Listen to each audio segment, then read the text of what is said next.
estamos de nuevo en tiempo de tertulia. En esta ocasión me acompaña aquí a mi vera, María Blanco. ¿Qué tal, María? ¿Cómo estás? Muy bien, estupendamente bien. Qué bueno verte por aquí. También mi compañero, amigo Carmelo Jordá. ¿Qué tal, Carmelo? Muy buenos días, estupendo, feliz de estar aquí en la mañana del domingo, en un día que hace bastante frío en Madrid. He bajado de la moto y me he quedado...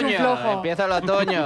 Y como invitado especial, Jorge Vilches, politólogo. ¿Qué tal, Jorge? ¿Cómo estás? Buenos días. Estupendamente, qué cosa hay que... Se puede ser mejor que esta que está en un domingo por la mañana aquí, ¿no? Bueno, se agradece, se agradece. Bienvenido, Jorge. Por cierto, Jorge, que tienes una novedad. ¿Qué forma de producir? Eres muy productivo porque acabas de sacar un nuevo libro y ya son varios los que tienes en tu haber. En este caso, con el título 1975. Esta España viva, esta España muerta, de la editorial La Esfera de los Libros. Cuéntanos.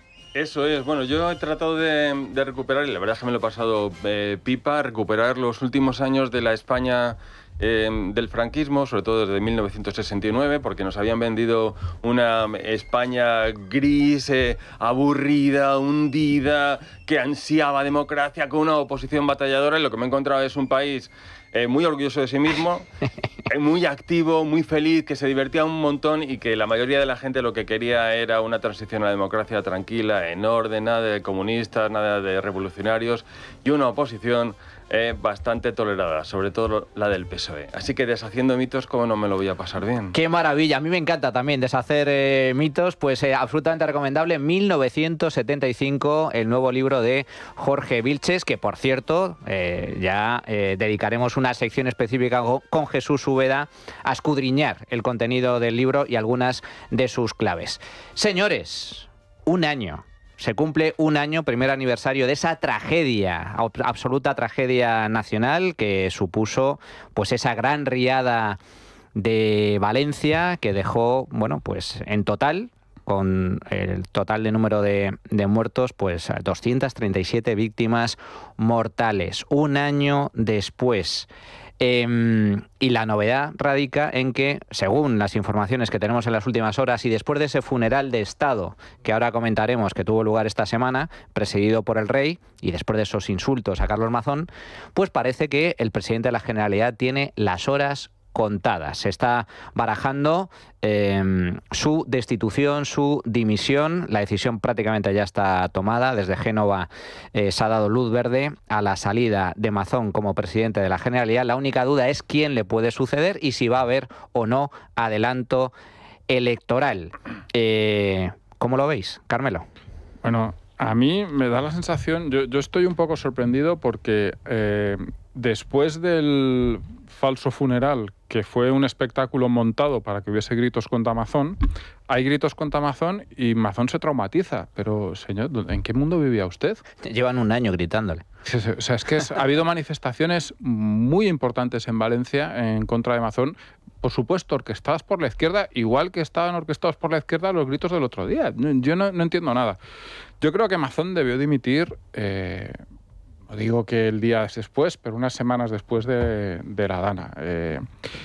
Porque había dos alternativas. Una, o dimitías en ese momento, otra, encabezabas una labor de reconstrucción, algo que no hubiesen visto los siglos, ¿no? Por así decirlo. Y no ha pasado eso.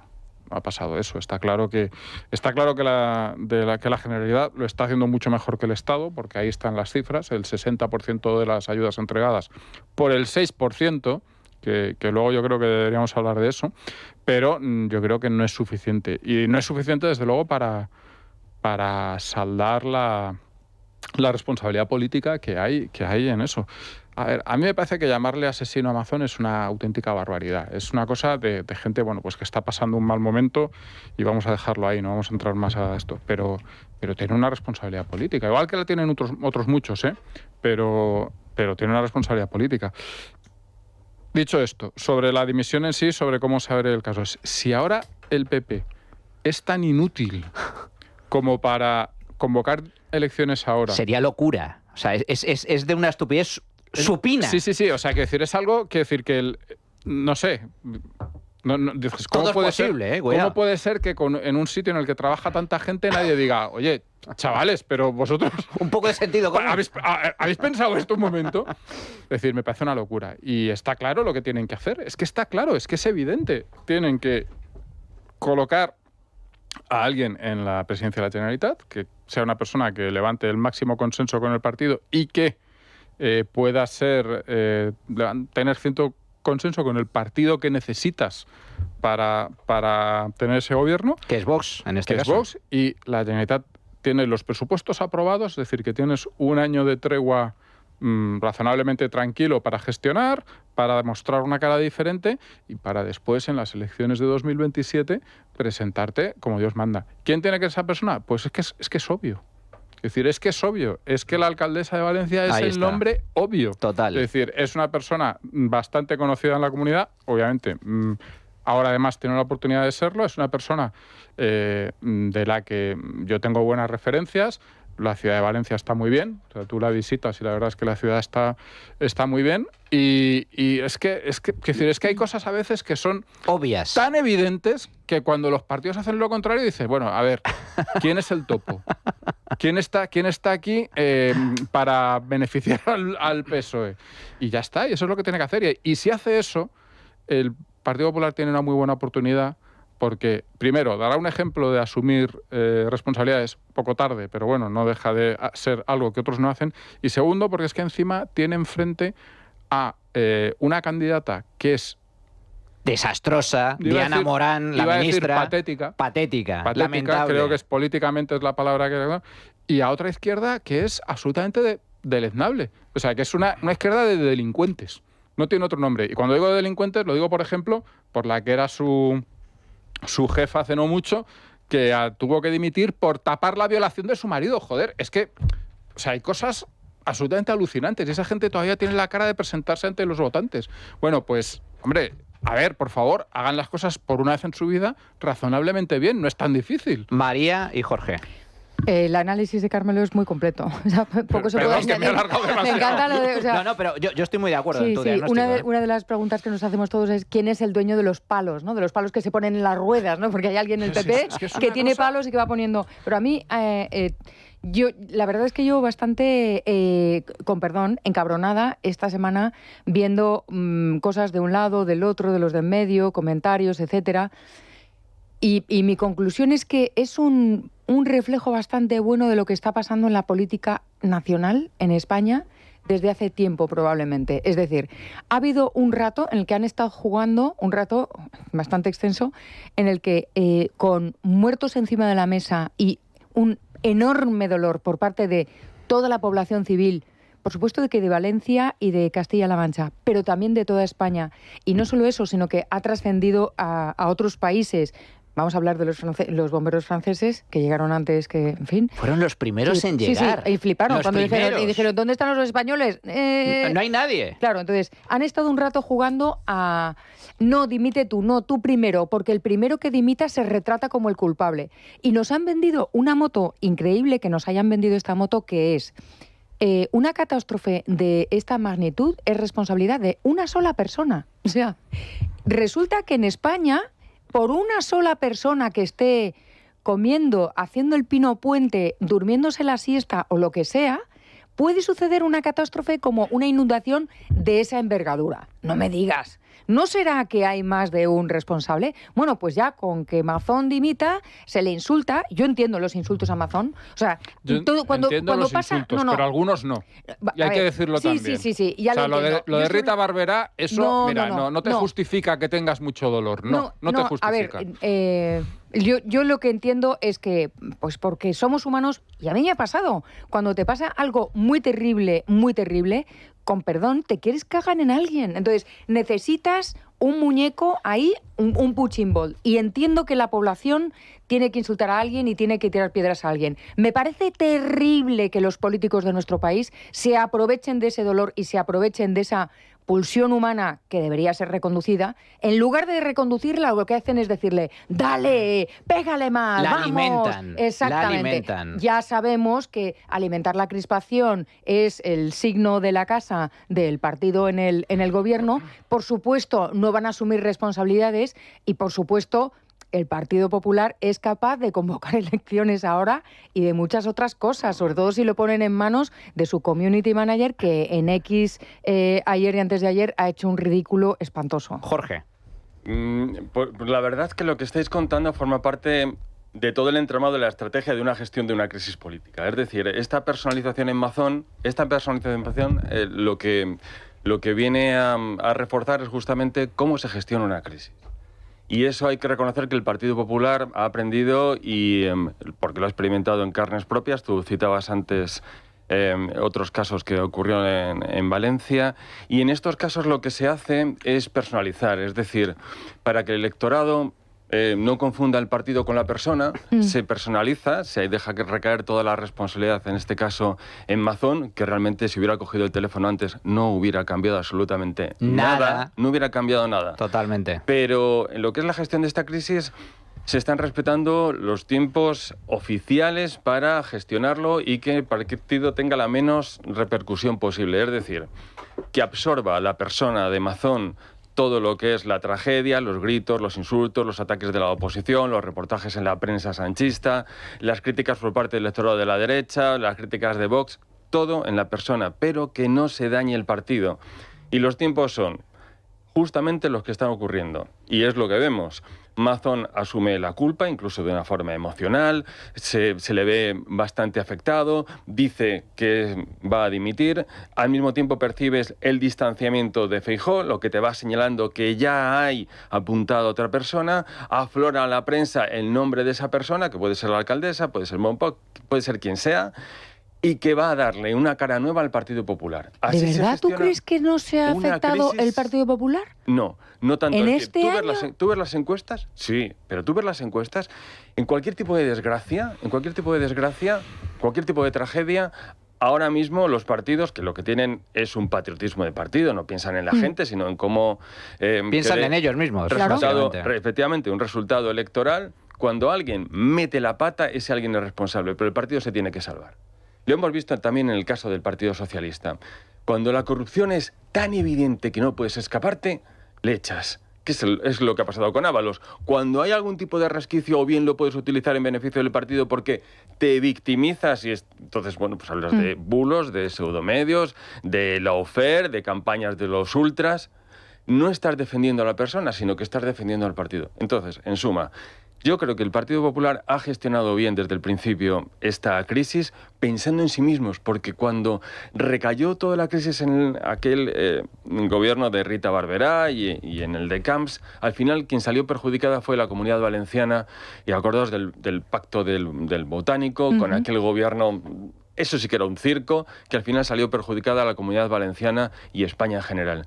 Esta crisis sí han aprendido por la experiencia propia cómo se gestiona, y yo creo que les va a dar buen resultado. Yo no estoy de acuerdo, ¿eh? Veremos cuál es... Ahora entramos, veremos cuál es finalmente cuál es la decisión que se toma. Lo cierto, lo que sabemos hasta la fecha, es que hace pocos días todo apuntaba a que Carlos Mazón no solo iba a mantenerse en el cargo, sino que incluso estaba barajando la posibilidad de continuar. Exacto. Es decir, de ser el candidato a la reelección. ¿Qué ha pasado esta semana para que haya este drástico cambio de rumbo? Porque, para empezar, en las últimas horas se ha filtrado que Carlos Mazón, en principio, se iba a tomar unos días de reflexión para decidir su futuro. Dentro de ese futuro, cabía la posibilidad de no ser el candidato a la reelección, pero mantenerse como presidente de la Generalidad hasta el año 2027. En las últimas horas, sin embargo, todo apunta a que incluso se baraja ya su dimisión, y ahora la gran pregunta, la gran duda es si se convocan elecciones anticipadas, que coincido con Carmelo, sería un suicidio, una estupidez supina, o directamente se nombra un segundo y se continúa hasta el final de legislatura. ¿Qué es lo que ha pasado entre estos pocos días para que se produzca ese punto de inflexión, este cambio de rumbo? Pues el funeral de Estado, que de funeral tiene poco porque ha sido una ceremonia más bien de homenaje, pero el funeral de Estado. ¿Y qué pasó concretamente en ese funeral de Estado? Pues como bien comentaba Carmelo al principio, gritos e insultos de esta naturaleza. ¡A todos nuestros familiares! ¡Ojalá te hagan un completo, como hicieron a Rita Barberá! ¡Ojalá te lo hagan, cabrón! ¡Hijo de puta! Carmelo y María. Pues yo como decía antes, primero que nada, no, tu dolor no justifica esto. Ya está bien, ya está bien. Yo creo que realmente, y esto creo que además lo haremos más adelante, pero hay gente en este país que está dando por bueno el uso de la violencia en la política, y tanto la violencia, digamos, en este caso verbal, pero que a mí me parece una frase terrorífica. Es decir, a mí me parece una cosa tremenda. Eso de que acabes como Rita Barberá, tela, sí. O sea, cuidado. me parece una cosa terrorífica. Bueno, pues tanto la violencia verbal como en su caso la física, ¿no? Lo hemos visto también esta semana. Pero más allá de eso, yo creo que ha pasado otra cosa, Manuel, que al final creo que tiene más peso, no sé si en la decisión del señor Mazón, pero sí me da la sensación de que en la decisión del partido, que es los nuevos cambios de versión. Claro, es que al final... A ver, ¿nuevos cambios de versión? Sí, con respecto a la comida. Con respecto a la famosa comida en el Ventorrillo. En el Ventorro, el Ventorrillo, donde fuese el tema. Primero dijo que había acabado a las 5:30, luego 6:30. Luego más tarde, luego dijo que a partir de qué hora estaba llamando. O sea, ¿las nuevas versiones son nuevas versiones o mentiras? No, es que claro, no sabemos cuál es la mentira. Quiero decir, alguna tiene que ser, porque no puede haber acabado a distintas horas. Es lo más probable con los políticos. Eso da igual, estáis destrozando a la persona y eso va a ocurrir tarde o temprano. O sea, aquí lo que importa. Pero no estamos destrozando a nadie, estamos analizando qué es lo que ha pasado. Pero que le ocurra a la persona, en realidad a todos nos da igual. Y sobre todo le da igual al Partido Popular. Lo que no quiere el Partido Popular, y la mayoría de los valencianos, es que esto tenga una repercusión electoral que dé como consecuencia el que la izquierda llegue al poder. Esa es la importancia de todo Yo quería esto. apuntar una cosa sobre eso, ya termino, María, que es el tema de la repercusión para el partido. Efectivamente, había sido poca. Es decir, el partido estaba mal en las encuestas, pero seguía siendo el más votado. Se estaba manteniendo, ¿eh? Seguía siendo el más votado en Valencia, estaba por encima del PSOE. Es decir, si tenemos en cuenta la magnitud de la catástrofe, yo creo que sí que había un entendimiento de que había una responsabilidad, pero bastante focalizada en la persona, es decir, en quien no estaba donde tenía que estar, y luego además gestionó el tema con una culpa personal encima enorme, que creo que es ese sí que creo que es el gran pecado, no haber estado en el Ventorro. Fijaos en las encuestas. Esta semana se han publicado encuestas, hay varias, una por ejemplo de GAT3 para el periódico ABC. En este caso, Vox capitaliza en parte la caída del Partido Popular por la Dana,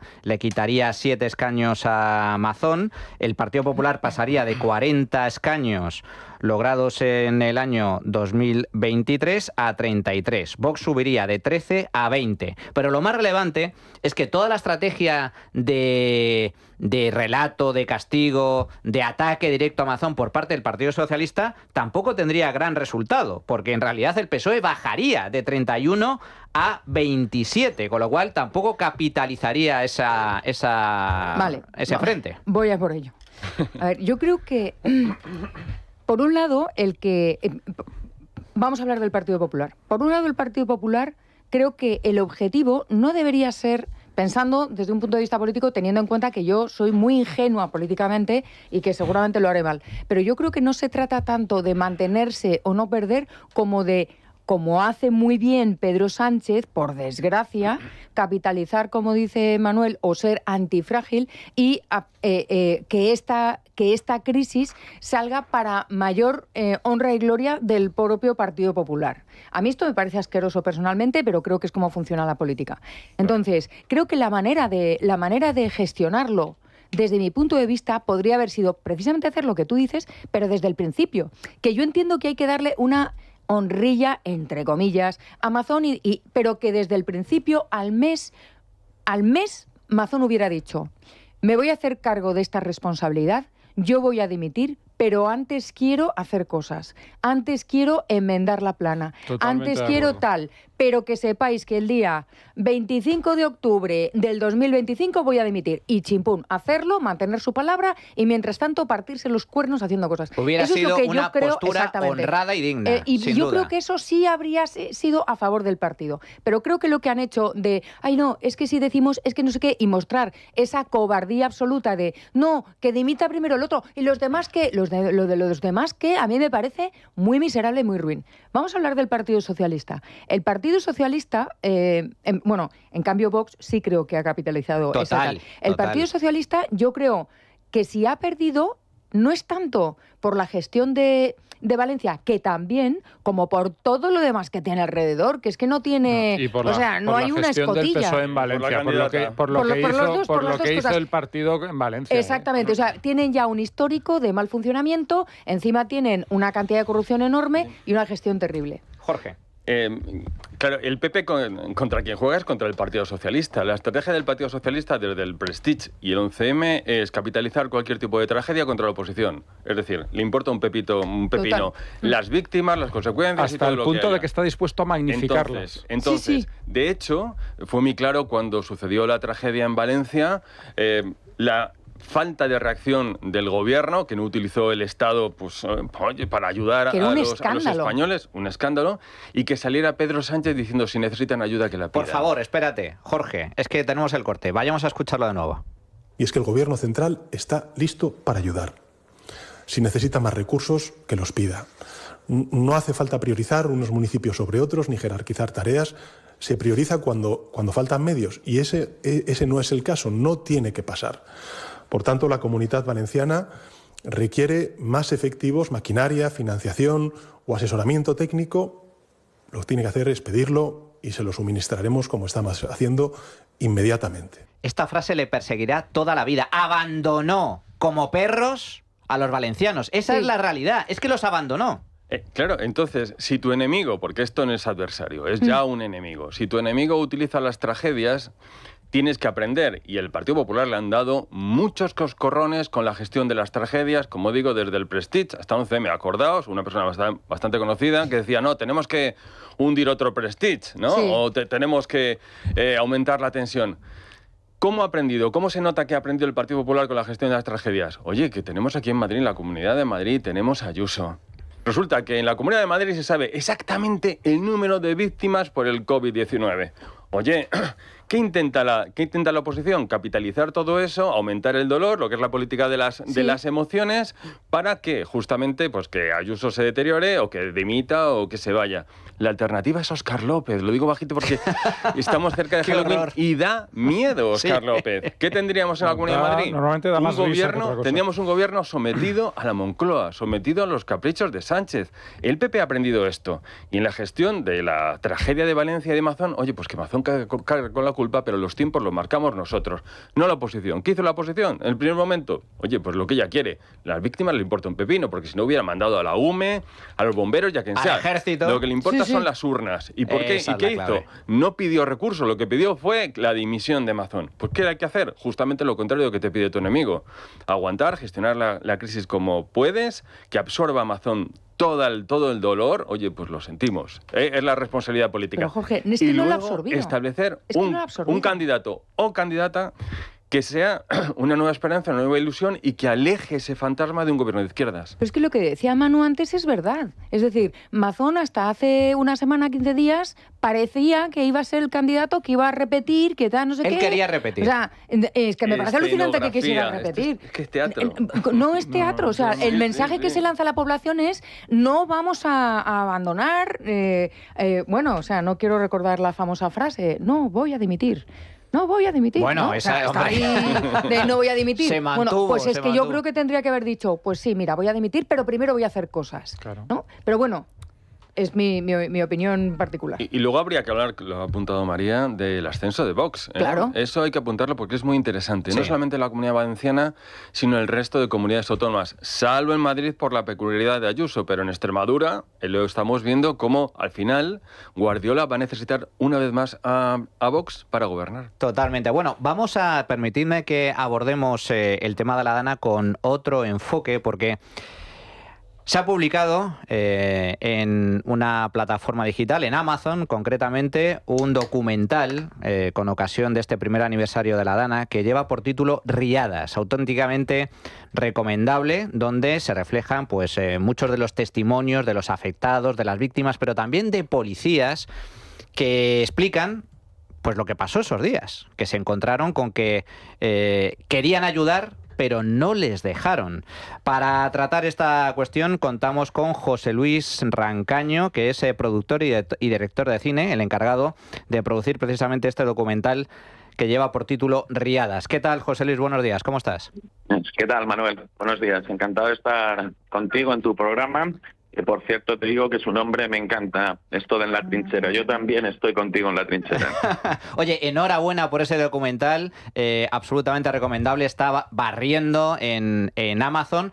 Cuéntanos, José Luis, porque la memoria colectiva es muy corta y yo creo que merece la pena recordar lo que pasó las horas después de la riada, los días después de la riada, donde los valencianos, con los muertos en las calles, se encontraron con que allí no había nadie. Pues tienes toda la razón, Manuel. Mira, para nosotros Riadas era una obligación moral, era un deber que teníamos que cumplir con nuestros compatriotas. Era un homenaje de una productora modesta, pero muy sincero, a todas las víctimas y a todos los voluntarios sin excepción. Y lo que pretendemos con el documental no es otra cosa que lo que acabas de decir, es describir lo que realmente sucedió, sin manipulaciones y sin censura. Y lo que sucedió, no porque lo digamos nosotros, los productores, que sí tenemos una posición editorial clara que queda reflejada al final del documental, sino porque lo dicen todas las víctimas y todos los voluntarios. Manuel, durante 5 días, prácticamente, yo diría que casi con total seguridad, en muchas zonas, los 4 primeros días, no hubo presencia institucional.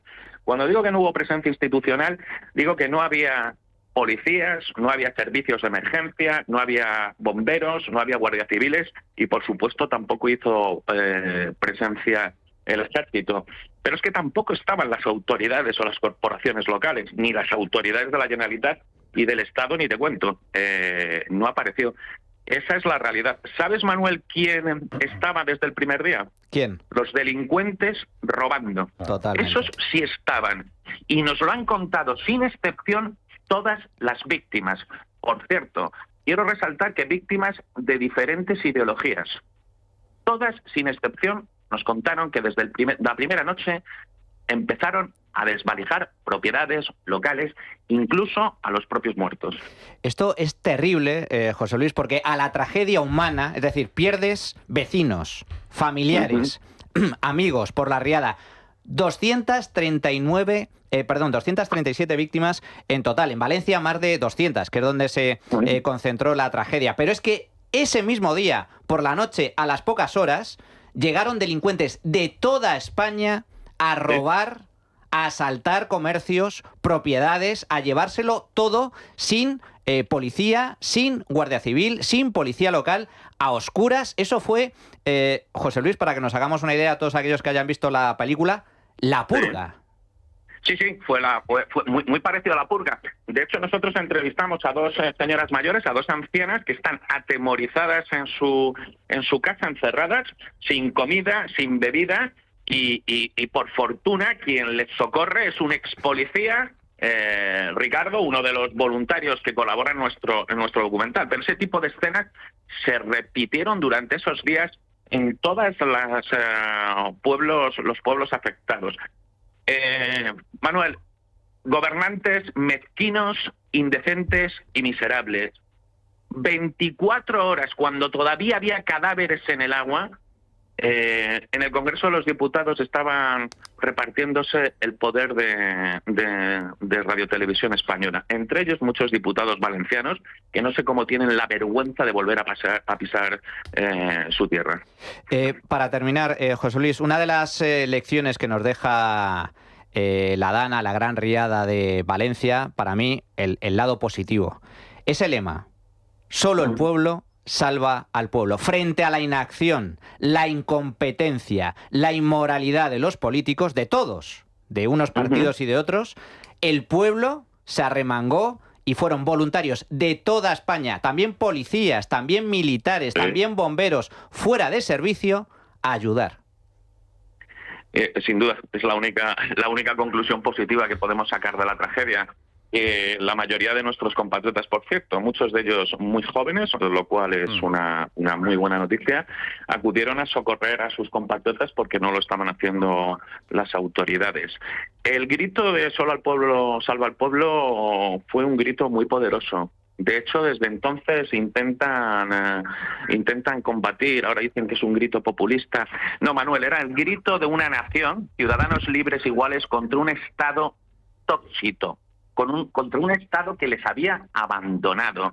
Ese es el grito. Un grito, por cierto, que en mi opinión es bastante libertario. Es un grito de ciudadanos libres e iguales desesperados contra un Estado que demostró ser un Estado absolutamente fallido. No me extraña lo que decía un profesor mío de historia, que siempre nos comentaba que los ciudadanos se dotaban de constituciones para protegerse de los estados. Yo nunca les he tenido mucha fe, pero en el caso de la tragedia de Valencia es un ejemplo vergonzoso de la forma que tienen de comportarse algunos gobernantes. José Luis Rancaño, productor, director de este documental absolutamente recomendable, Riadas. Muchísimas gracias, fuerte abrazo y enhorabuena.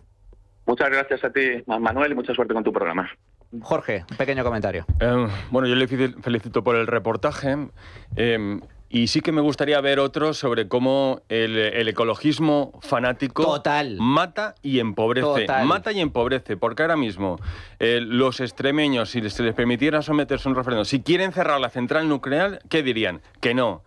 La culpa de lo que ha pasado en Valencia con la Dana la tiene ese ecologismo fanático, de no tocar los montes, de, en fin, impedir la huella del hombre y borrarla. Y el hombre tiene que poner su huella en la naturaleza porque tiene que dirigirla. Y pasó el verano, este verano pasado, ha ocurrido igual con los incendios. Exactamente lo mismo. Y hay que dejarlo muy claro.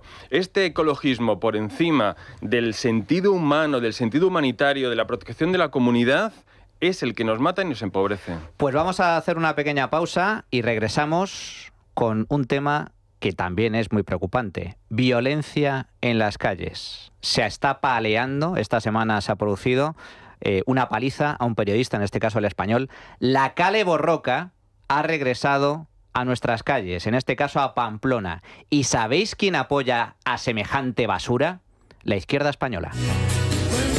Bueno, pues ya estamos de nuevo en tiempo de tertulia. Señores, violencia en las calles. Porque la gente piensa, bueno, los políticos se insultan, les interesa la polarización. Todo esto tiene consecuencias y se refleja finalmente en actos concretos, vandálicos y también violentos, como los que han acontecido esta semana en Pamplona. Atención, periodista Vito Quiles, al que han intentado echar del Congreso en varias ocasiones, de momento todavía no lo han conseguido, lleva ya desde hace algunas semanas haciendo una ruta por toda España, por las universidades, algunas universidades de España, para dar charlas sobre diferentes materias, al estilo un poco Charlie Kirk en Estados Unidos. La cuestión es que ninguna de las universidades en las que ha intentado dar charlas han autorizado este tipo de conferencias, de tal forma que finalmente pues se han producido momentos de tensión en donde los seguidores de Vito Quiles, que son muchos, se agolpan a las puertas de la universidad en cuestión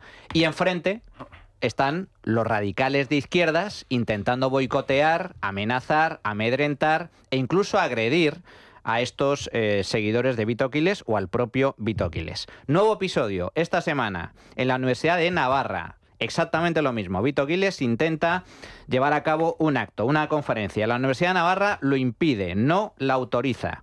¿Y qué es lo que sucede? Pues que la izquierda moviliza a la Kale Borroka. Era Kale Borroka pura, es decir, encapuchados cientos de jóvenes de extrema izquierda, encapuchados de Bildu, de extrema izquierda, comunistoides, a las puertas de la Universidad de Navarra. ¿Para qué? Para perseguir, amedrentar, agredir a Vito Quiles y sus seguidores. Y lo han conseguido porque un periodista del Español, ha sido agredido, le han partido la cara, literalmente, casi le sacan un ojo.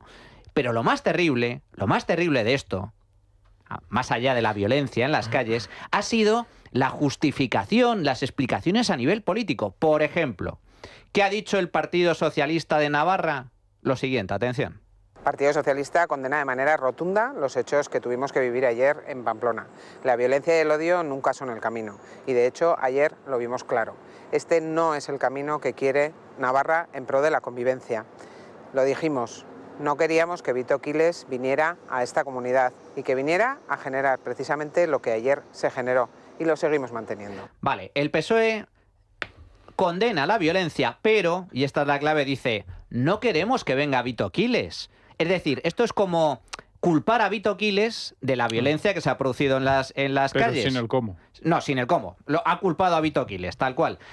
Culpan a Vito Quiles de la violencia, que esto es muy parecido a cuando a una chica la violan y dice el miserable de turno, ha sido culpa suya por llevar minifalda. Esto el Partido Socialista, pero atención, ¿qué ha dicho Podemos? Irene Montero.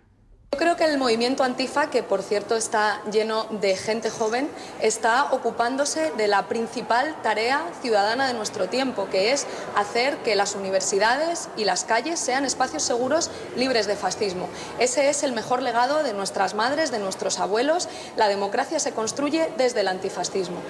Irene Montero ya no es que culpa a Vito Quiles, es que aplaude a los violentos. Se aplaude la violencia política. En España, cuando se ejerce contra aquellos que, según la izquierda, se la merecen, pues se aplaude.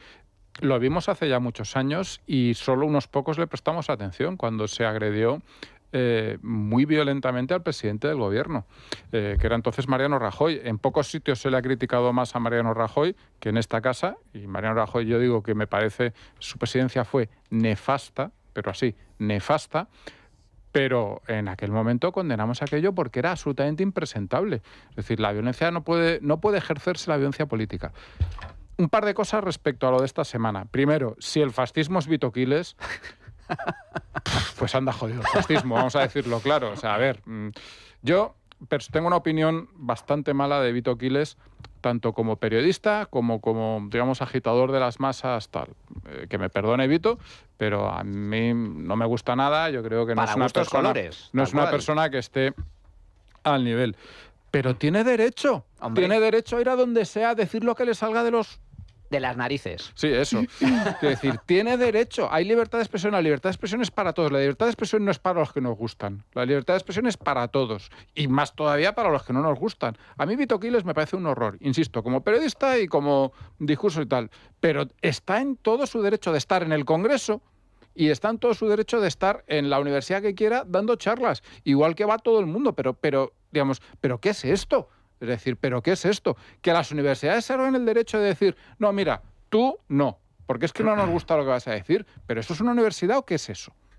Aquí tenemos dos profesores universitarios. O sea, ¿la universidad está para eso? ¿Está para decidir quién puede hablar y quién no? ¿O está para que hable todo el mundo? Yo no sé, me pregunto. Desde luego, los que no tienen que decidirlo y los que no tienen que decidirlo son una pandilla de cafres violentos que se arrogan el derecho a prohibir o no prohibir comparecencias determinadas en la universidad o en cualquier otro espacio. Porque, en tu caso, Jorge, además hay que especificar que en tu caso tú estás precisamente en la Complutense, que no es precisamente la universidad más de derechas de España. Sí, la clave de todo esto es que ¿por qué el gobierno autonómico y el gobierno de España permitieron esa exhibición de violencia?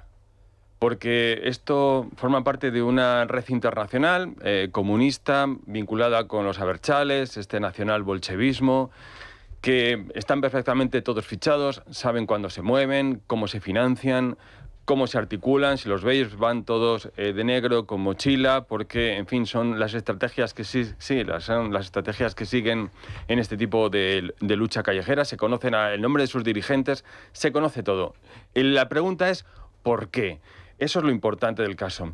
Bueno, la respuesta yo creo que va tanto en el gobierno autonómico como en el gobierno de Sánchez en el sentido de introducir conflictos políticos en la sociedad y levantar un muro. Es decir, hay cosas que son buenas, progresistas, que sirven para que estemos orgullosos de esta sociedad que avanza siempre hacia el progreso, y cosas que no pueden ocurrir, ¿no? Como son Vito Quiles, como son María Blanco, como somos este programa, como somos nosotros, que no tenemos derecho.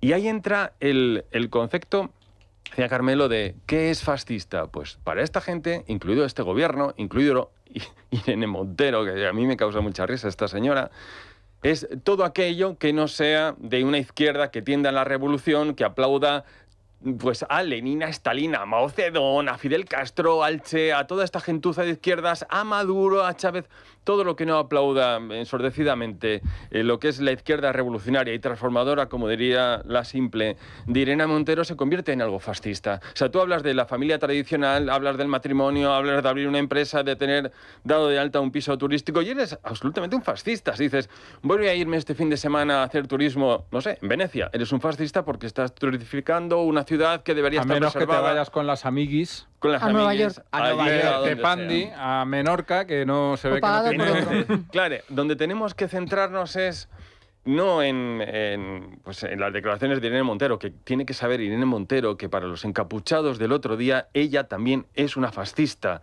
que tiene servicio doméstico, un chaletazo, un sueldazo, es una fascista. Lo siento, pero Irene Montero tiene que saberlo.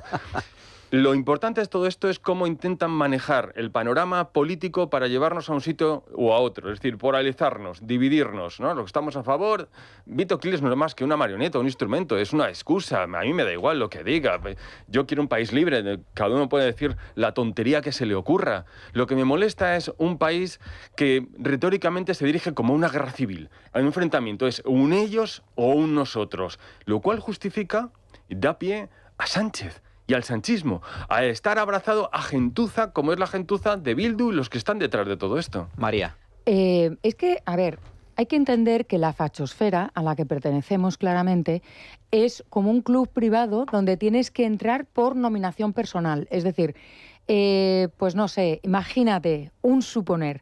Ana Belén dice algo que no está encuadrado en la línea de pensamiento que les conviene. Se le nomina, queda nominada. Ana Belén es una fascista. Ya está, bienvenida a la fachosfera. Y así llevamos años con una fachosfera donde ya no cabemos todos, pues estamos aquí, gente cada vez...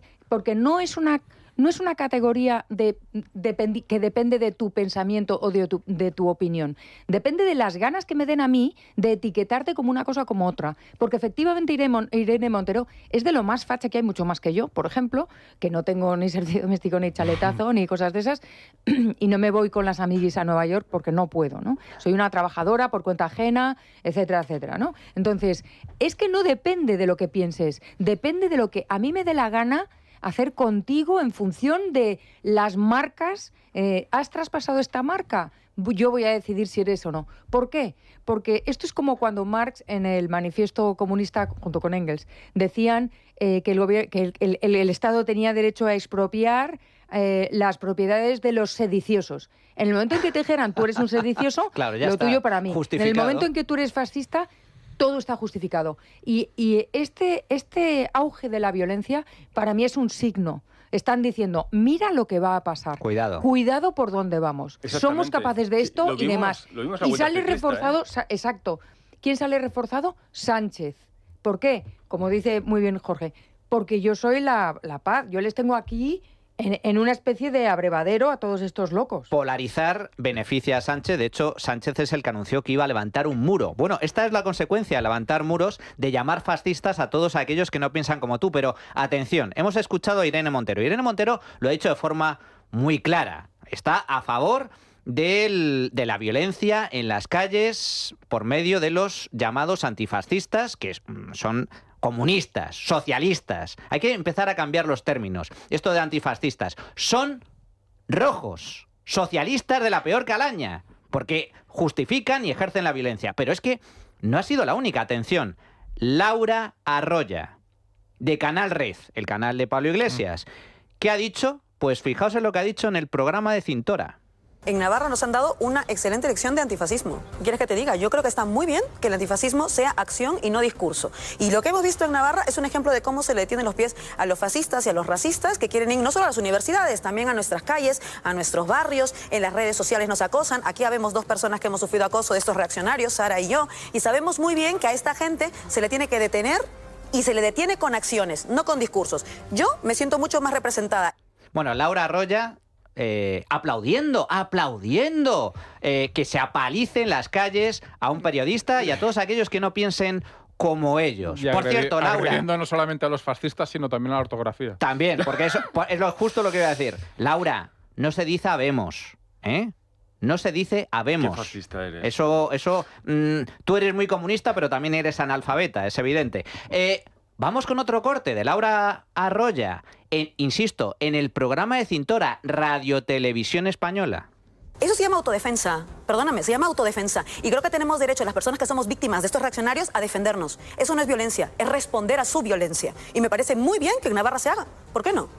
Pero, vamos a ver, sí que es cierto que lo que estamos viendo, quemar contenedores, lanzar objetos, es violencia. Luego estará el debate estará el debate sobre la violencia, pero violencia es. Fijaos hasta qué punto que el propio Cintora, que de moderado tiene lo que yo, de socialista, tuvo que pararla un poco y matizar. Bueno, pero eso es violencia, Laura, eso es violencia. En Radio Televisión Española, Carmelo. A ver, hace unas semanas en Estados Unidos se mató a una persona porque su discurso incitaba a la violencia.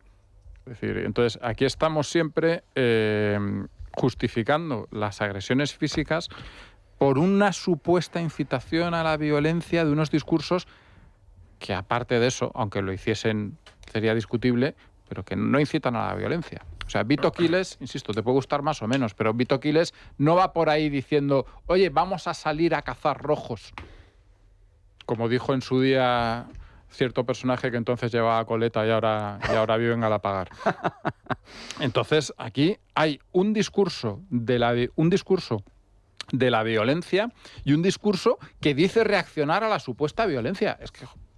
Es que es tremendo. Es decir, es que la cara que tienen es que mienten permanentemente. Es decir, aquí solo hay una parte de la sociedad, y además no es la primera vez que pasa en España, solo hay una parte de la sociedad que está justificando la violencia política, y es la izquierda. Igual que hace unos años había una parte de la sociedad que justificaba los tiros en la nuca, y era la izquierda. Entonces, muy minoritaria. Y después ya hemos visto que quizá no tanto, porque ahí están en las instituciones y ahí están sosteniendo al gobierno. Por cierto, que a veces se nos olvida, la banda terrorista ETA, sí, era independentista, pero también era socialista, que a veces se nos olvida, Era una banda terrorista de izquierdas, comunista, que quede claro, comunista, como Hitler y el nazismo, que a veces también se nos olvida. El Partido Nacional Socialista, se lo dices a los rojos y dicen, no, bueno, pero eso era para despistar. ¿Cómo que para despistar? Partido nazi, Partido Nacional Socialista. ¿Y basta ya de llamar fascistas a los comunistas? A ver, una cosa. Yo aquí tengo que discrepar contigo, Manu, en algo que me parece importante. Y yo tampoco soy dudosa de socialista. A mí me parece que hay rojos o socialistas y comunistas que tienen una opinión que para mí está profundamente equivocada y que tiene unas consecuencias, esas opiniones tienen consecuencias muy severas, pero no son violentos. Totalmente. No son violentos. Entonces, totalmente. No es que esta gente sean rojos, no. Esta gente son vándalos. Además, son rojos. Además, también hay vándalos del otro lado. También. Y también es verdad, vamos a decir una cosa... Pero no ejercen, en España no ejercen. La cruda realidad es que no hay esa violencia. Déjame terminar. En las reuniones y meetings de Vito Quiles, que ya quisiera llegarle a la altura del talón a Charlie Kirk, pero en las reuniones universitarias de Vito Quiles se corea rojo muerto, abono para mi huerto, en diferentes ocasiones. Eso Charlie Kirk no lo habría apoyado, por ejemplo. Pero se corea eso. La diferencia es, como estaba avanzando Carmelo, el ansioso de Carmelo, no ejercen, no van por la vida encapuchados como la Cale Borroca, tomándose la justicia por su mano, entrando en un recinto privado. Y otra cosa, una universidad privada sí tiene derecho a decir quién quiere que hable en esa universidad o no. Es una universidad privada, con unos principios y con unas bases de pensamiento, y sí me parece correcto que digan en mi casa este tipo sí habla o este tipo no habla. Totalmente. Lo que pasa es que yo no he visto todavía scratches en la universidad privada, de la propia universidad privada. Sí los he visto precisamente en la Facultad de Políticas y precisamente por alguien que ha sido parte de este gobierno. Fijaos, y te doy la razón en lo que has comentado, cuando hablo de... no generalizo, pero es importante recordar que la banda terrorista ETA, parte independentista, era de izquierdas, de extrema izquierda, y que el partido nazi, el nazismo, era socialista. Es que a veces se nos olvida. Dicho lo cual, ¿sabéis quién justifica también esto? Y lo comentabas tú antes, Carmelo, declaraciones de hace muy pocos días. Conviene recordarlo, Pablo Iglesias, sí. Ofreciéndole a Pedro Sánchez, al Partido Socialista, un pacto. ¿Un pacto para qué? Un pacto para reventar a la derecha. Atención. Para reventar a la derecha española y a sus activos políticos. Ahí nos tenéis para llegar a donde sea necesario. Pero para eso hay que tener agallas. Jorge. Bueno, es un sinvergüenza. Ya está.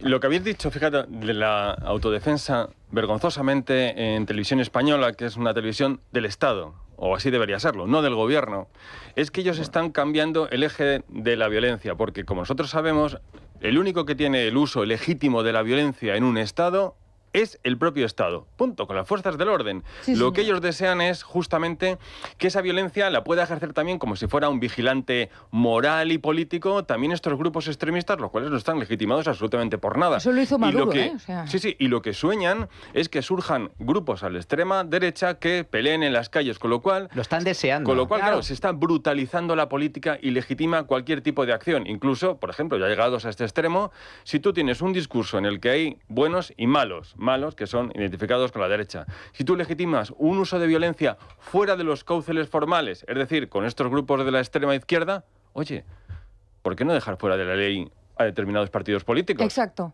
¿Por qué no dejarlos? Fíjate. Si están diciendo cosas que dañan a la comunidad, si están reuniéndose para debatir cosas que dañan a la comunidad, fuera lo legitimamos, lo sacamos fuera de la ley. Es que justo lo que has comentado, Jorge, tenemos un corte al respecto. Esto es declaración de la portavoz de Bildu, Merche Aizpurúa, en el Congreso, hace también un par de semanas. ¿Y qué decía Merche? Decía justamente eso, la necesidad de ilegalizar partidos políticos. Por eso le pedimos, al igual que lo hacemos en nuestros gobiernos, que tomen las medidas que ya están en sus manos, que apliquen la ley de memoria democrática e impidan este tipo de actos de exaltación fascista, que actúen contra los discursos de odio, contra señalamientos y amenazas racistas, homófobas y machistas que en ellos se producen. Que tomen medidas contra organizaciones como Falange, ese partido único franquista aún hoy ilegal, y el resto de grupúsculos neofascistas. Porque si no, todos pagaremos cara esta permisividad, también ustedes. Bildu.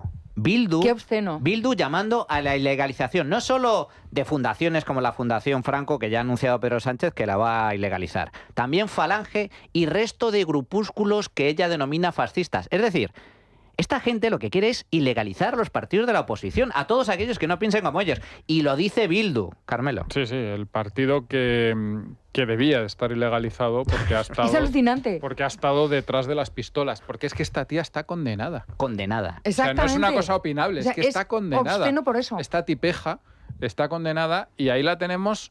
A ver, no es que es una vergüenza porque está en el Parlamento, que es una vergüenza. Es una vergüenza porque es parte del bloque que apoya al gobierno, es parte del bloque que ha sostenido al gobierno. O sea, sin ellos, Pedro Sánchez no habría llegado a la Moncloa en esta legislatura.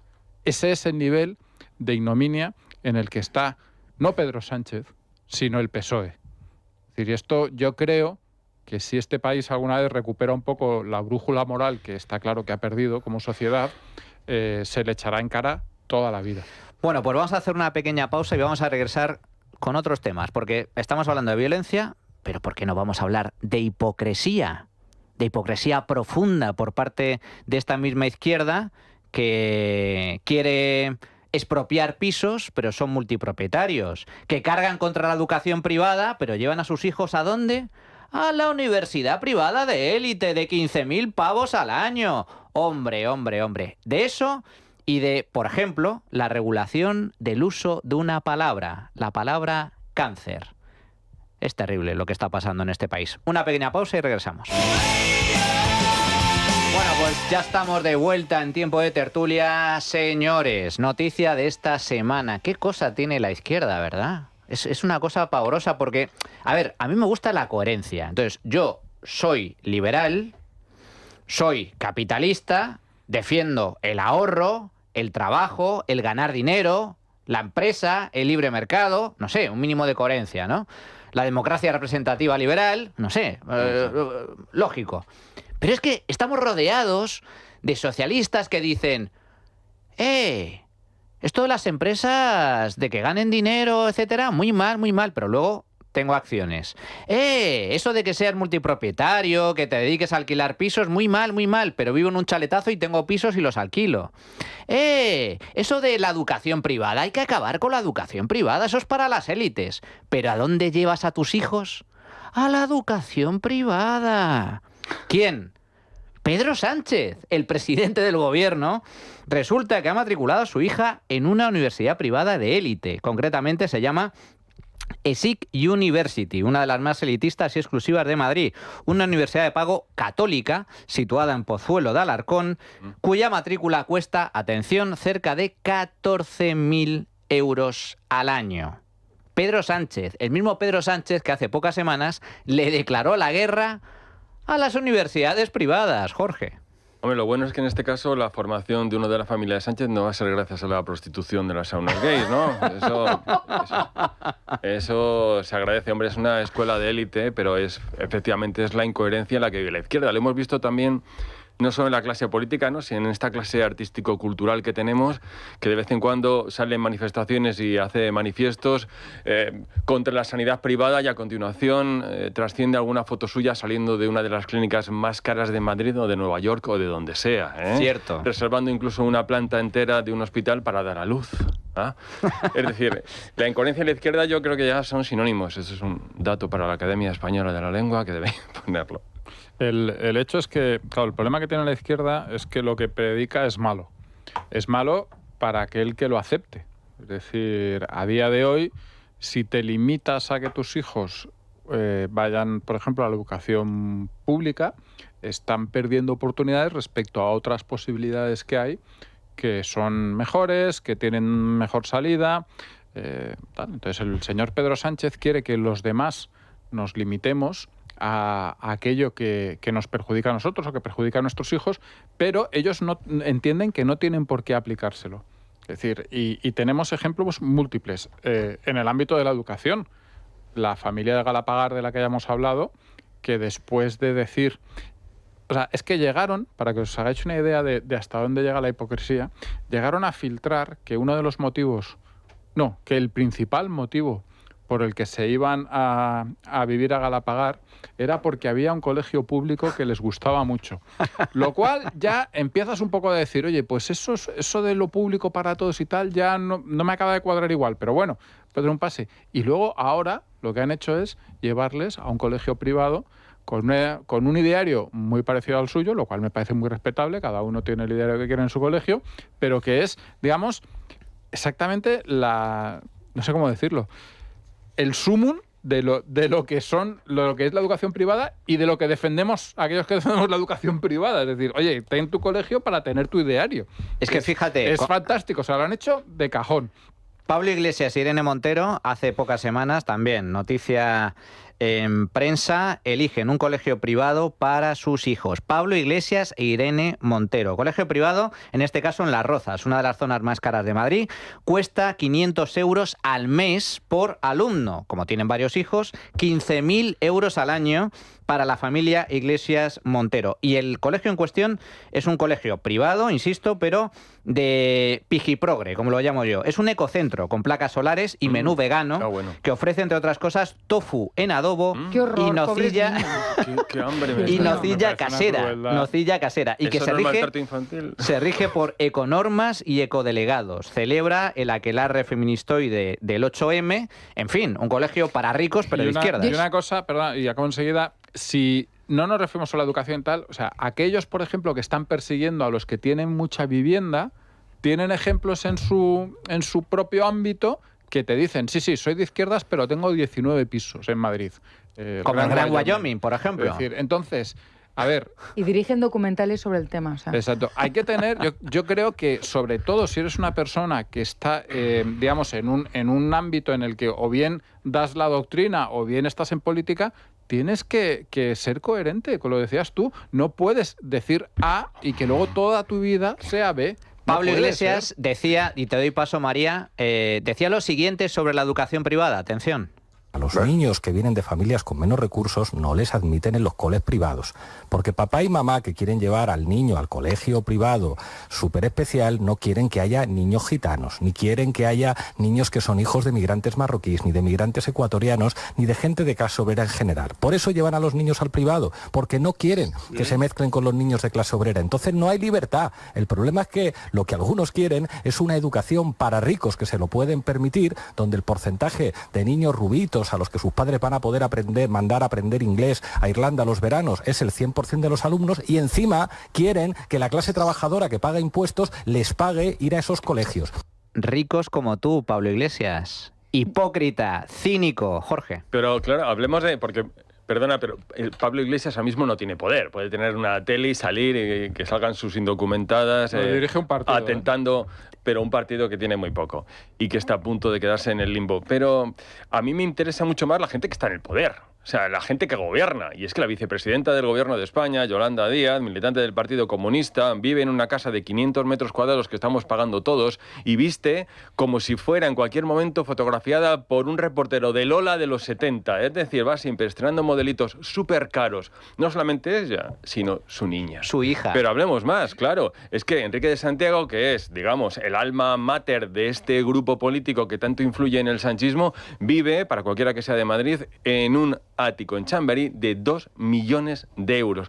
2 millones de euros, claro. Pero ahí sigue tirando, oye, porque Gabriel Rufián, ¿cuánto cobra y para qué sirve? Es decir, tenemos a un charlatán, chantajista, en el Congreso de Diputados, que chantajea al gobierno de España, a una España a la cual odia, y de la cual vive como un marajá. Es decir, estamos pagando unos sueldos desorbitados a unas personas que van realmente como de justicieros de los pobres cuando viven todos como ricos. María. A mí, yo es que estoy muy sorprendida con vuestra sorpresa. O sea, vamos a ver. Déjanos sorprendernos en libertad. No sé, yo recuerdo perfectamente leer varias biografías de Marx, porque es un personaje que me entusiasma estudiar, y sobre todo su coherencia, entrecomillado coherencia, y el tipo no saludaba a quien le financiaba, que era Engels, cuando iba con Mary Burns, que era porque era una mujer obrera, y él iba con su mujer Jenny von Westphalen, que era aristócrata. Entonces Marx no saludaba a Engels cuando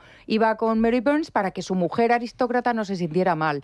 Pedro Sánchez está haciendo con sus hijas pues lo que considera que es mejor, porque él ha sido profesor de una universidad privada y ha presentado su tesis en una universidad privada, tesis muy cuestionada, en una universidad privada. No, como plagiada, ¿no? Digamos las cosas como cuestionada. Voy a dejar, hoy es domingo, es el Día de los Difuntos, vamos a ser buenos. Cuestionada en una universidad privada, como es la Camilo José Cela. Y por lo menos esta niña no va a ser como su madre, que no tiene una licenciatura. O sea, si consigue una cátedra esta niña será, si termina la carrera, porque ha estudiado una carrera, no por la vía rápida como la madre. Pero esto es el común, es decir, decidme, por favor, qué líder que está en el gobierno o incluso de algún partido político, de verdad, que es más allá de la pantomima de decir, a ver, fotógrafos, voy a ir en metro, y cuando sales del metro, venga, ¿dónde está mi coche oficial? Más allá de la pantomima, ¿cuál de verdad ha avalado con sus actos personales sus ideas políticas? Muy pocos. Dime uno. Sí. Dime uno. ¿Qué sindicalista recordamos que fuera de verdad cercano al pueblo? ¿Lech Walesa? Marcelino Camacho.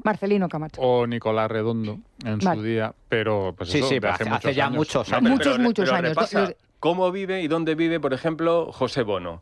¿Cómo vive y qué fortuna maneja José Luis Rodríguez Zapatero? Millonarios. ¿Cómo vive y de qué vive Pepiño Blanco? Bueno, pero porque han aprendido... Toda la izquierda que ha pasado por el gobierno viven con millonarios de negocios oscuros. Pero es que en el caso de Zapatero hay que decir, no, de negocios oscuros no, cobrando de las peores dictaduras del planeta. Eso es lo que iba a decir. Con un papel importantísimo en perpetuar las torturas y los asesinatos. Es decir, lo de José Luis Rodríguez Zapatero ya no es una cuestión de incoherencia, es una cuestión de delitos, pero de delitos muy serios, de los que muchas veces, o sea, delitos contra la humanidad. Estamos hablando también, por ejemplo, en el ámbito del espectáculo, Almodóvar, cuya fortuna procede también a nivel a base de subvenciones y que tenía... Eso no es exactamente parte, pero que va de izquierdas también y que en su día tenía, creo recordar, un vehículo de inversión también Panamá, para intentar minimizar impuestos. El caso de Bardem, que comentaba antes Jorge, que trabaja en la industria del cine en Estados Unidos y que defiende los servicios públicos, pero luego reserva una planta entera en un hospital privado. A mí me parece muy bien que Bardem sea millonario. Porque creo que es un excelente actor. Sin duda. Y se ha labrado una carrera muy buena en base a puro mérito profesional. Ahora, una vez dicho esto, mire señor, no me dé usted la turra. Esa es la clave. Déjeme en paz. No vengas moralina, exacto, que va dando lecciones. No vengas a darme lecciones. Oye, eres un actor estupendo, enhorabuena. Joder, papelón en la película que me digas prácticamente ha estado francamente bien. Pero déjame en paz, no eres quien para darme lecciones. En el caso concreto de la hija de Pedro Sánchez, que es la noticia de esta semana, es que digamos que la cuestión es aún todavía más grave, porque, y tú lo conoces bien, María, es que hace pocas semanas el Gobierno aprobó en el Consejo de Ministros un decreto que supone una auténtica declaración de guerra contra las universidades privadas. En España ya es tremendamente difícil crear una universidad privada, porque tienes que pasar cantidad de filtros, finalmente una serie de requisitos muy duros. Bueno, pues aún los han incrementado todavía más. ¿Con qué finalidad? Con la finalidad no solo de restringir la apertura de nuevas universidades privadas, sino con el objetivo de cerrar algunas universidades que se han creado en los últimos años, lo cual todavía es más grave. Así se refería Pedro Sánchez a las universidades privadas, como a la que lleva su hija ahora, hace escasas semanas. Apoyamos a la universidad pública con la misma convicción con la que queremos combatir el avance de centros privados que priman sin rigor y sin escrúpulos el negocio sobre la calidad. Esos chiringuitos que no cumplen el nivel que cabe exigirle a nuestra educación superior, dañando el conjunto del sistema. Los llama, María, chiringuitos a las universidades como a la que lleva su hija. Mira, vamos a ver. A mí el fallo gordo de todo esto me parece lo siguiente. Que haga lo que quiera con las universidades públicas, que son financiadas por todos. Iba a decir por el Estado, pero no, voy a decir por todos los ciudadanos. Vale, que cierren las universidades públicas que no sean rentables, o que tengan deudas como la Complutense, o que no tengan lo que quiera. Pero ¿qué pasa con las universidades privadas? ¿Por qué tiene que ser el Estado el que decida cuál es el rigor, cuál es la calidad que tiene que tener, cuántos alumnos tiene que tener, de qué color tiene que pintar las contraventanas las universidades privadas? Cuando son los padres de los alumnos y los alumnos los que tienen que decidir a qué universidad, si quieren llevar a universidades privadas, a cuál quieren llevarlas y si quieren llevarlas a universidades públicas. Y tienen que ser las empresas las que refrenden: este señor está bien formado, este señor está muy mal formado. Y ya te digo yo que una empresa ve que de ESIC, el CEU, la Complutense o cualquier universidad los alumnos no vienen bien formados y los rechazan, no los cogen. Entonces, ¿qué hace ahí el Estado metiendo el cazo? O sea, esto es una única razón política, claramente, y es una especie de, iba a decir una vulgaridad, pero vamos, han sacado el poder y lo han puesto encima de la mesa diciendo: yo te tengo aquí cogido por los cataplines. Jorge y Carmelo. No, una cosa. Carmelo y Jorge. Había pedido yo el turno, que conste. Un segundo, Jorge. Cierto. Además, hay una cosa que a mí me parece especialmente sangrante, que es que esta gentuza, ha sido la que ha colaborado entusiásticamente en la degradación de la universidad pública, de forma que la clase media, de la que, por ejemplo, yo soy un buen representante, creo, porque soy muy clase media, tiene que hacer un esfuerzo enorme para llevar a sus hijos a la universidad privada o para llevarlos a la pública y luego pagarles un máster carísimo para que esos hijos puedan tener un futuro en el mercado laboral. Porque no es suficiente. Totalmente. Porque la universidad pública, que cuando yo estudié ya tampoco estaba muy allá, pero ya era suficiente para lanzarte al mercado laboral, hoy en día no lo es. Y esa es la realidad. Entonces, yo, como ciudadano, tengo que hacer un esfuerzo impresionante para poder pagarle a mi hija una carrera que le sirva de algo de cara al mercado laboral. Porque ustedes, señores supuestos defensores de lo público, han estado degradando la educación durante años, de forma que ahora ahora son ustedes los que hacen el negocio con los puñeteros másters después. Jorge. ¿Por qué esta obsesión con las universidades y no con las escuelas de idiomas, o las escuelas de danza, con los gimnasios? Es decir, ¿por qué no? No des ideas, por favor. No des ideas. ¿Por qué no?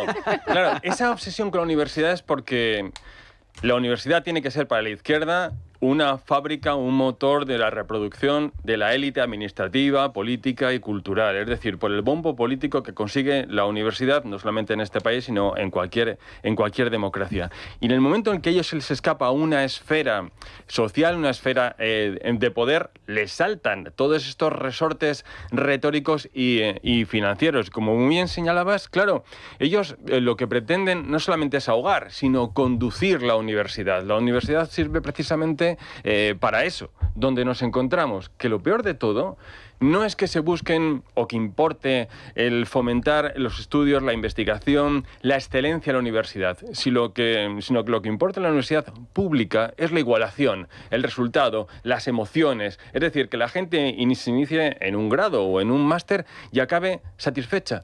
No formada, sino satisfecha. Es decir, no con posibilidades en el mercado, sino feliz. ¿No? Claro, aquí lo que hace falta, y siento dar la idea, es un ministerio de la felicidad. Ya lo que nos faltaba. Es lo que nos faltaba.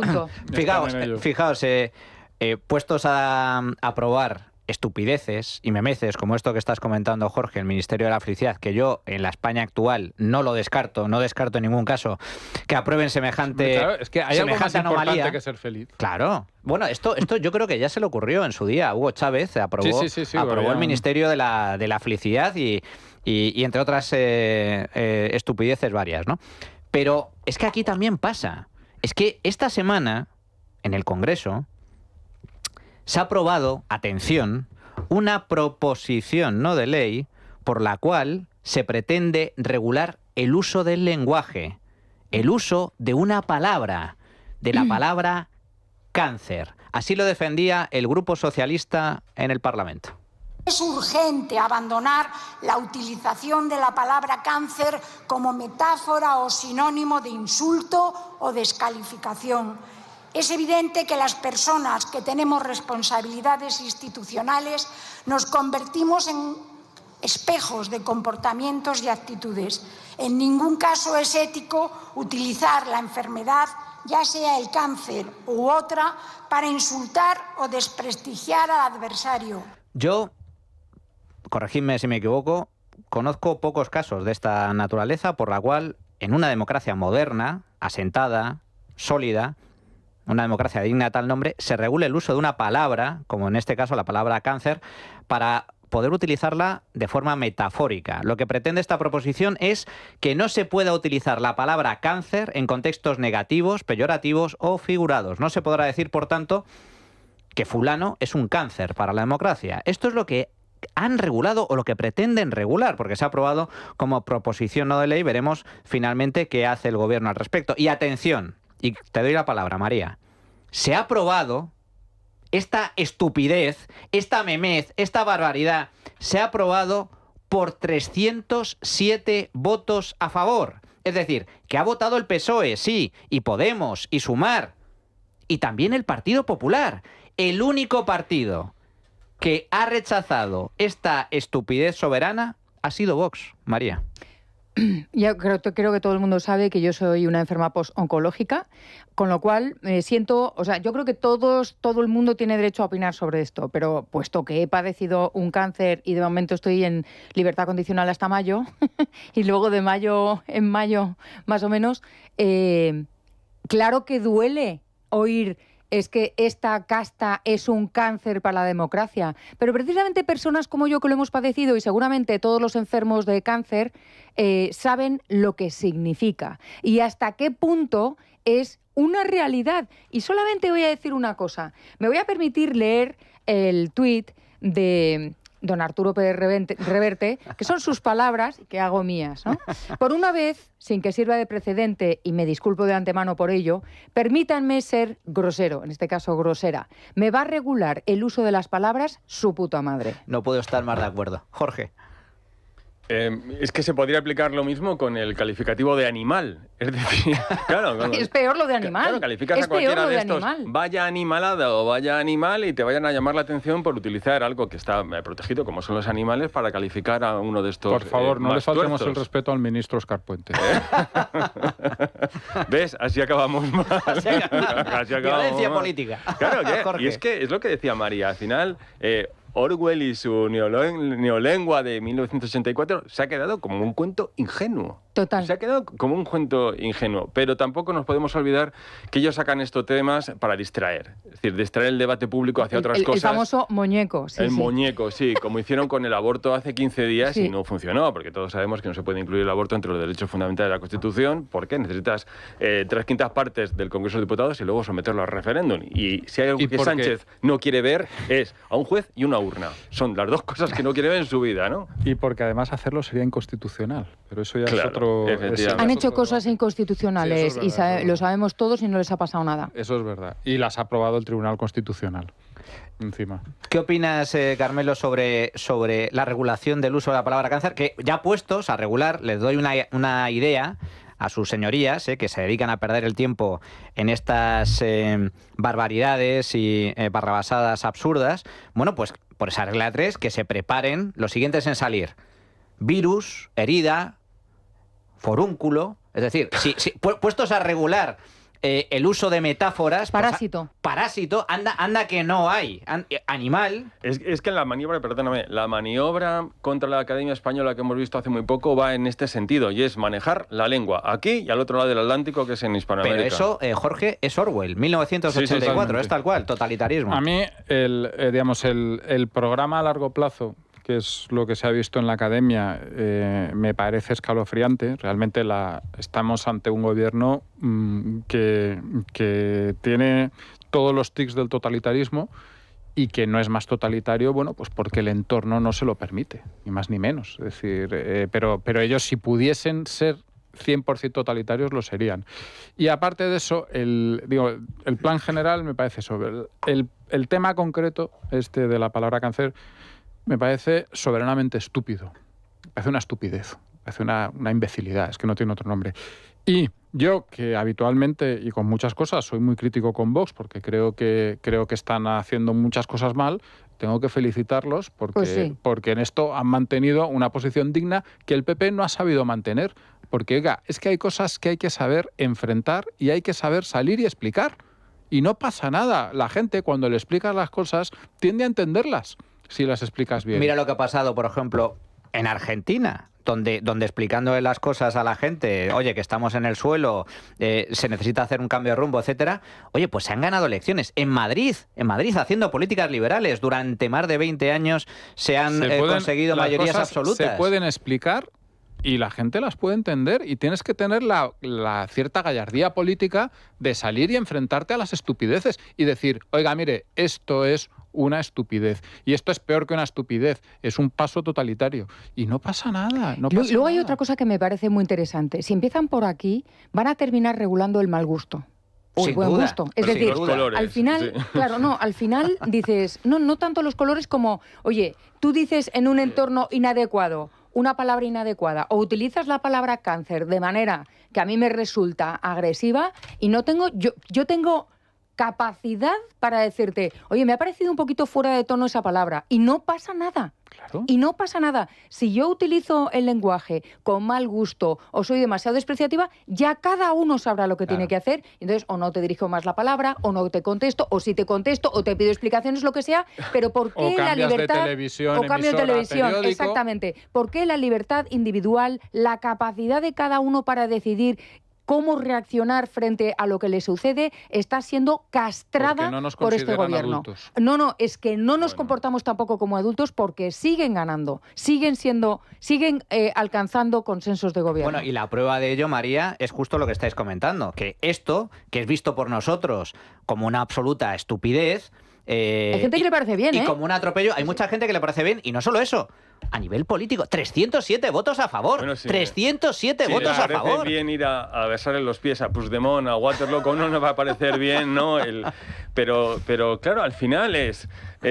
no puedes hablar de negros si no eres negro, no puedes hablar de gays si no eres gay. Pero ¿no? has querido decir afrodescendientes, ¿no? Afrodescendientes, eso es, ¿no? O sí, de sexualidad fluida, si quieres. Gente de color, que puede ser amarilla o azul. Determinadas palabras que tú que decía María, oye, si no las has sufrido, no las padeces, o porque al final es como una apropiación cultural. Y está llegando toda esta miseria woke a España, ¿no? Como un modo de coartar a la oposición, de coartar a los que somos libres para hablar y pensar y de establecer muros. Solamente se trata de eso. Esto es el tema de los ofendiditos, ¿no? De las ofensas. Y encima no se dan cuenta de que ni siquiera a largo, a medio plazo, ¿qué es lo que te trae esto? ¿No? Estamos viéndolo en Estados Unidos. Totalmente. Estamos viendo en Estados Unidos. Hay una reacción social profundísima opuesta, en contra de todo esto y que tiene un reflejo en la política que lleva a la Casa Blanca a un señor como Donald Trump que tiene algunas virtudes, no voy a decir que yo, porque tampoco vamos a tener esa discusión, también, pero tiene un montón de defectos y muy evidentes. Quiero decir, a ver, es que cuando votas a Trump es que está desesperado, no tiene una expresión que decir. O sea, a ver, no, yo no le veo como el líder que necesita el mundo libre, sinceramente, pero su victoria es la mejor muestra de que esa política nos va a llevar exactamente al otro lado del péndulo. ¿Y sabéis lo que más me indigna de lo que se ha aprobado en el Congreso? En línea con lo que comentabas tú, Carmelo, la degradación de la educación pública, que mientras se regula el uso de la palabra cáncer en el Congreso, España registra récord histórico de listas de espera en la sanidad pública. Y hay más de 10 millones de personas que, como la sanidad pública está colapsada y no funciona, se tienen encima que comprar o contratar un seguro sanitario privado para poder ser atendidos. Pero Manuel, si es que tiene más presupuesto el Ministerio de Igualdad que la investigación contra el cáncer. Tremendo. Que es que debería indignarnos a todos. Tremendo. Bueno, Ignacio, cuéntanos, ¿cuál ha sido el resultado de la tuita encuesta? ¿Qué tal, Manuel? Pues hoy preguntamos en nuestra cuenta @trincherallamas en Twitter, en X, ¿quiénes son los responsables del desastre de la Dana? Un año después dábamos 3 opciones: Mazón y sus consejeros, Sánchez y sus ministros, o todos sin excepción. Pues esta última ha sido la ganadora con un 80%, el 18% restante Sánchez y sus ministros y un 2% Mazón y sus consejeros. Y además nos han dejado también estos mensajes a nuestro contestador de WhatsApp. Buenos días. Para mí todos han sido culpables, toda la clase política, la organización, todo. Pero el mayor culpable es el sociópata que tenemos en la Moncloa. Ha ignorado los derechos y los sentimientos del pueblo, de ese pueblo español del que él se dice presidente del gobierno. Buenos días. Mi voto es que son culpables ambos gobiernos, el autonómico y el central. No han sabido estar a la altura de las circunstancias, a la altura del desastre tan enorme en pleno siglo XXI. No merecemos estos políticos, no los merecemos. La verdad, gracias a todos los voluntarios que estuvieron ahí. Gracias. Buenos días. Pues para mí el responsable mayor es el presidente del gobierno, Pedro Sánchez.